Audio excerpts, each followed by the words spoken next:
नमस्कार मंडळी, जय हरी विठ्ठल. आषाढी वारी हा फक्त प्रवास नाही तर लाखो वारकऱ्यांच्या श्रद्धेचा, भक्तीचा आणि विठुरायावरील प्रेमाचा महासागर आहे. पण मुंबईच्या धावपळीच्या आयुष्यात नोकरी, व्यवसाय आणि जबाबदाऱ्यांमुळे अनेकांना पंढरपूरच्या वारीत सहभागी होता येत नाही. पण मन मात्र प्रत्येक वर्षी विठुरायाकडे धावत असतं. म्हणूनच आज आम्ही आलो आहोत मुंबईतील गिरगाव येथे या भक्तिमय वारीत, जेणेकरून ज्यांना पंढरपूरला जाता आलं नाही त्यांना या वारीचा प्रत्येक क्षण, प्रत्येक तान मृदुंगाचा नाद, प्रत्येक ज्ञानोबा तुकारामांचा गजर आणि विठ्ठल भक्तीचा अनुभव आमच्या कॅमेऱ्यातून घर बसल्या अनुभवता येईल. हा व्हिडिओ फक्त पाहू नका तर मनापासून अनुभवा. चला विठुरायाच्या नामात रंगून जाऊया.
पालखी आता आपल्या गिरगावच्या मठात आली आहे.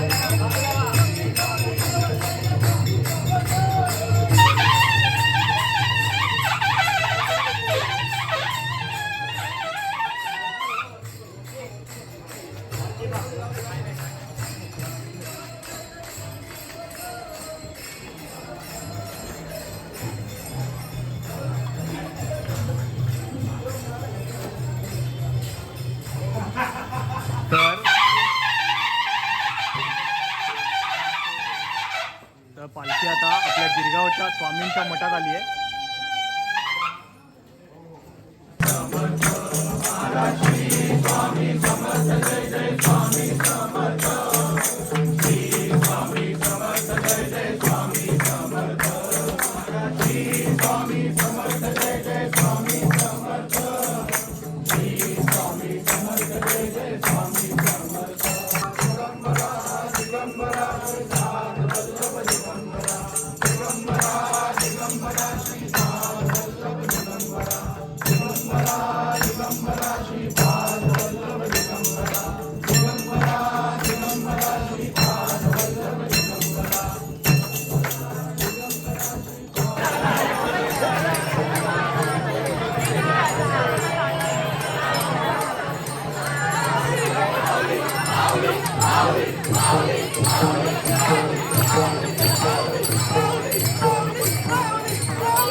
गिरगाव महिला गोविंदा पथकाची इथे सलामी चालू आहे.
नमस्कार माऊली, मजा आली का वारीला? कसं वाटतंय पावसात?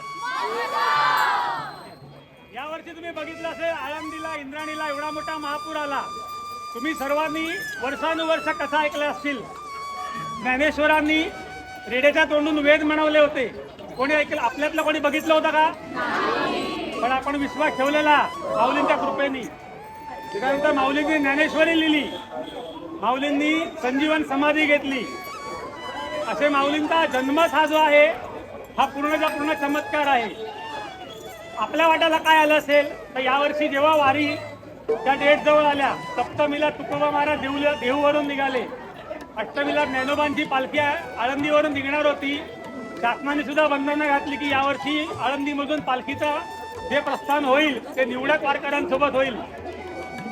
वारकऱ्यांनी इंद्रायणी मातेला साकडं घातलं आणि इंद्रायणीला जे साकडं घातलं गेलं ते ज्या पद्धतीने माऊलींनी परमेश्वरापर्यंत पोहोचवलं. आणि तुम्ही बघितलं असेल प्रत्येक news media, social media, newspaper सगळीकडे सर्वकडे एकच विषय होता की यावर्षीचं आळंदीचं प्रस्थानाचा पुढे क्वेश्चन मार्क होतं. पण जसं गोकुळाष्टमीला जेव्हा वसुदेवाच्या टोपलीमधून भगवान श्रीकृष्ण यमुना पार करत होते, यमुना श्रीकृष्णाच्या दर्शनासाठी आसुसली होती आणि टोपलीमधून श्रीकृष्णाने फक्त पाऊल काढून यमुनाईला पाय लावला आणि यमुनाईने वाट मोकळी केली.